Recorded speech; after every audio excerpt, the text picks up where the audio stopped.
ଛେନା, ଗୋଲମରିଚ ଏମିତି, ଲୁଣ, କିସମିସ୍, ଚାଉଳ ପକା, ନଡ଼ିଆ।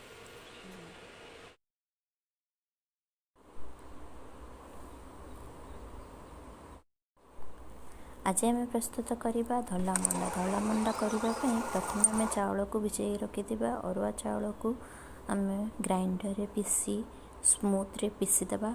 ନଡ଼ିଆକୁ କାଟି ଗ୍ରାଇଣ୍ଡିଙ୍ଗ କରିଦେବା। ସେଥିରେ କିଛି ଇଲାଇଚି, ଗୁଜୁରାତି, ଗୋଲମରିଚ ପକାଇଦେବା। ତାକୁ ଆମେ ପାଣି ଦେଇକି ଲୁଣ ଦେଇକି ଟିକେ ଘାଣ୍ଟି ଦେବା। ଘାଣ୍ଟି ଦେଇ ସାରିଲା ପରେ ତାକୁ ଚକୁଟି ଦେବା। ନଡ଼ିଆକୁ ଭାଜିବା। ଗୁଡ଼, ଗୁଜୁରାତି, ଗୋଲମରିଚ ଦେଇକି ନଡ଼ିଆ ଟିକେ ଲାଲ ହେଇଗଲା ପରେ କାଜୁ କିସମିସ୍ ପକାଇକି ଭାଜିବା।